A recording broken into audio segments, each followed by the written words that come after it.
Mungkin kita perlu siapkan perdebatan antara saya dengan ahli strateginya Nasdem. Siapa Bang? Ya siapalah gitu ya, untuk membedah strategi Anda itu benar atau tidak. Nah, ini strateginya salah gitu loh. Antitesis.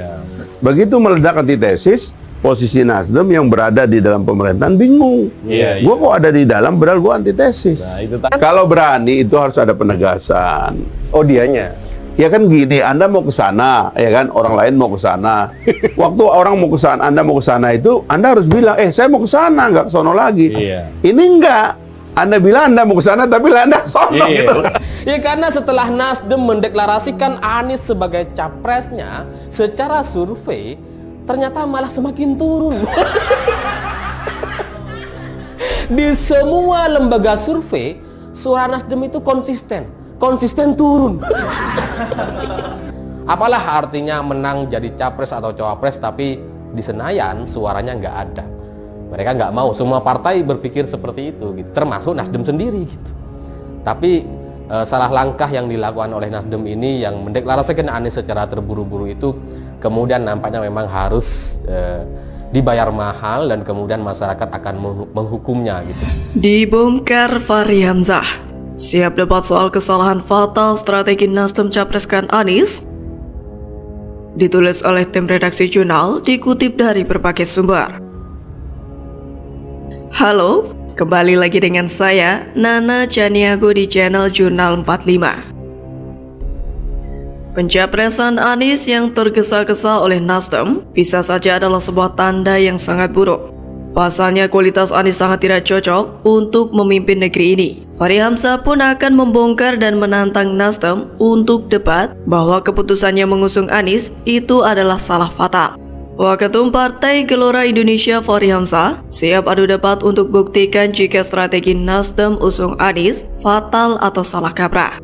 Bahkan Fahri Hamzah siap menyatakan adu debat dengan ahli strateginya Nasdem dan berikan bukti atas hal tersebut. Menurut Fahri, kesalahan strategi Nasdem sangatlah fatal. Nasdem dinilai tak cerdas dalam berpolitik. Fahri pun menyatakan deklarasi Nasdem capreskan Anies adalah kesalahan fatal yang sulit diperbaiki. Apalagi saat deklarasi Anies, kata Fahri Hamzah, dilakukan Nasdem tanpa diskusi dengan parpol koalisi di pemerintah. Memang, jika diperhatikan keputusan Nasdem mengusung Anies sebagai capresnya adalah langkah blunder. Atas keputusan mendeklarasikan Anies Baswedan sebagai calon presiden untuk pemilu 2024 mendatang, sekarang Partai Nasdem terbukti harus menerima akibatnya. Penurunan elektabilitas adalah salah satu efeknya. Yang lain diantaranya adalah ketika kemudian kredibilitas Partai Nasdem itu dipertanyakan. Ditinggal beberapa kader adalah salah satu buktinya. Padahal yang diketahui, meninggalkan partai itu adalah mereka yang sebelumnya bergabung karena melihat Nasdem sebagai partai berkredibilitas lebih dalam memperjuangkan nasionalisme yang sudah diwariskan para pendiri bangsa dulu. Mereka percaya Nasdem siap menjunjung tinggi demokrasi dan nasionalisme yang berkualitas seperti namanya. Tapi sepertinya itu terlihat akan terhianati. Keputusan pencapresan Anies terlihat seperti tanpa pertimbangan yang jernih dan hanya dengan mengedepankan oportunitas. Kredibilitasnya juga dipertanyakan ketika kemudian partai politik yang digadang-gadang sebagai teman koalisinya berhasil menyandaranya demi kepentingannya masing-masing. Partai Demokrat juga besar kemungkinan akan meninggalkannya setelah AHY secara belak-belakan menginginkan posisi cawapres di hadapan Surya Paloh. Demokrat yang meninggalkan Surya Paloh dalam keadaan pusing itu jelas tamparan bagi Nasdem. Karena seperti diketahui bahwa mereka sebelumnya sudah meminta agar untuk posisi cawapres sebaiknya dari luar partai pengusung koalisi. Ketika sikap Surya Paloh dan pernyataan Nasdem seakan hanya dianggap angin lalu oleh Demokrat, jelas itu sebuah percobaan untuk mengecilkan mereka. Nah, ketika Nasdem menerima perlakuan yang sedemikian itu, ya pantas-pantas saja bila di kemudian waktu simpati kepada partai ini semakin hari akan semakin menipis. Tidak bisa mempertahankan rasa kebanggaan dari para pengikutnya, akibatnya apalagi kalau bukan penurunan elektabilitas yang akan semakin parah.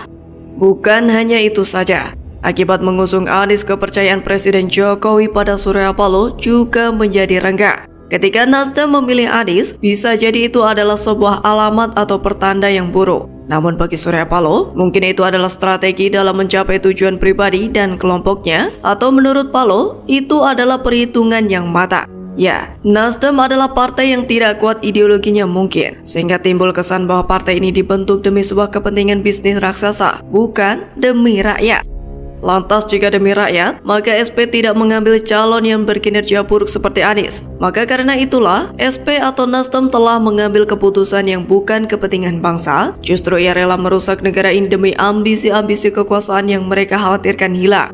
Ya, Nasdem sangat khawatir jika kursi dan segala kepentingan untuk kelompoknya itu hilang begitu saja. Nasdem khawatir tidak memenuhi target kekuasaannya.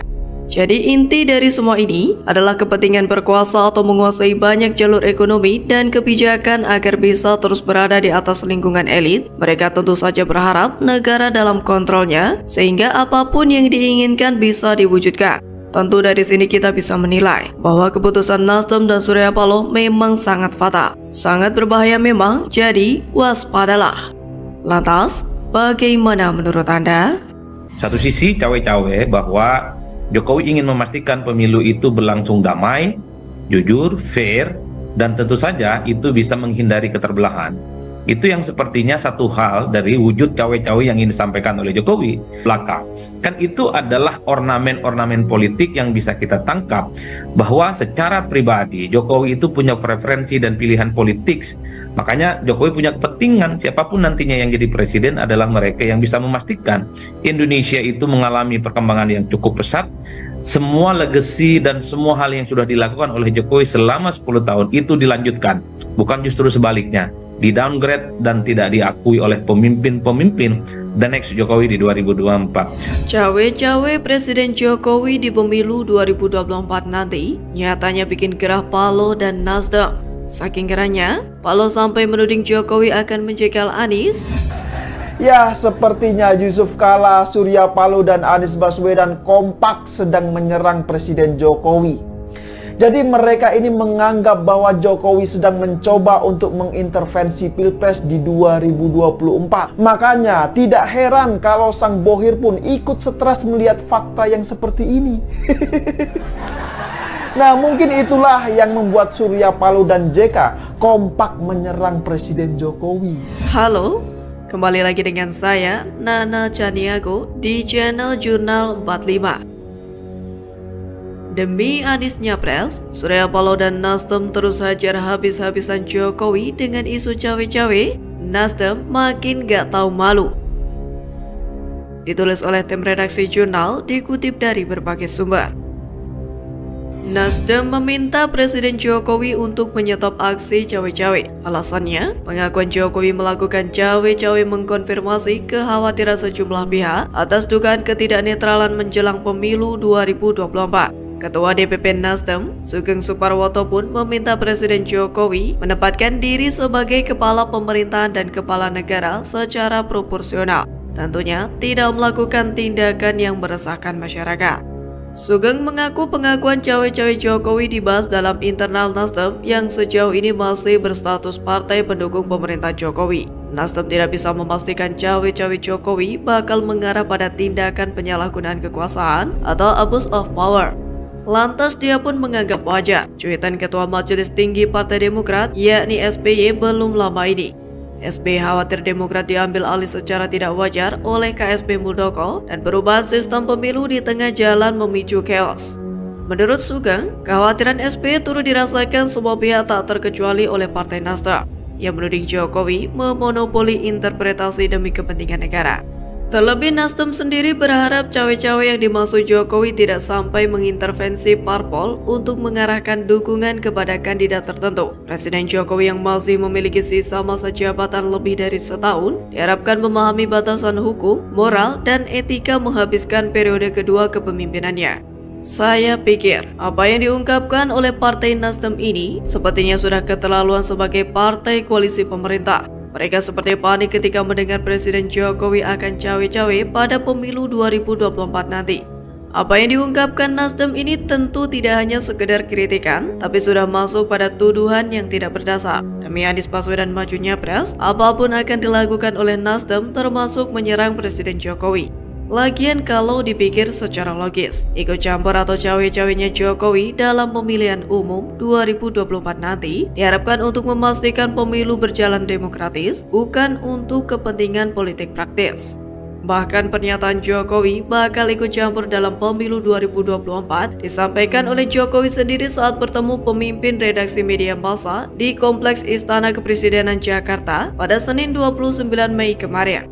Jokowi juga menekankan bahwa Indonesia hanya diberi kesempatan satu kali untuk menjadi negara maju, yakni dalam kurun waktu 13 tahun ke depan, dan hal itu sangat ditentukan oleh kepemimpinan nasional ke depan. Hal serupa juga diungkapkan oleh Sekretaris Kabinet Pramono Anung. Dia menyebutkan, Presiden Jokowi tak akan melakukan cawe-cawe di pemilu 2024 hingga mempengaruhi hasil pesta demokrasi tersebut. Ia memastikan mantan Gubernur DKI Jakarta itu akan menjadi negarawan sehingga tak akan ikut campur terlalu dalam di dalam Pilpres 2024. Politikus PDIP itu juga menjelaskan, yang dimaksud cawe-cawe dari ucapan kepala negara itu, yakni ia ingin memastikan programnya tetap lanjut seperti pembangunan ibu kota Nusantara. Bahkan diketahui, Jepang juga secara khusus telah mengungkapkan keinginannya untuk investasi di IKN. Maka dari itu, dalam konteks itulah, hilirisasi IKN harus transparansi dan sebagainya. Presiden Jokowi juga ingin memastikan kalau pemilu 2024 berlangsung secara transparan, tepat waktu serta langsung, umum bebas, dan rahasia. Jadi apa yang dituduhkan Nasdem soal cawe-cawe Jokowi untuk menyalahgunakan kekuasaan agar bisa menentukan hasil pemilu 2024 nanti itu tidaklah benar. Itu hanyalah manuver Nasdem dan Surya Paloh untuk mencari simpati akan nama Jokowi buruk di mata masyarakat. Tapi begitulah sifat manusia-manusia biasa yang sudah merasakan nikmatnya kekuasaan, maka akan ketagihan. Kalau tidak berkuasa lagi, bisa gila, kepalanya serasa mau pecah. Jadi ya Jokowi akan tetap cawe-cawe agar para bandar dan bohir itu semakin bingung dan semakin gerah, sehingga tidak bisa lagi berbuat apa-apa untuk membuat negara ini jadi negara yang terbelakang. Lantas, bagaimana menurut Anda?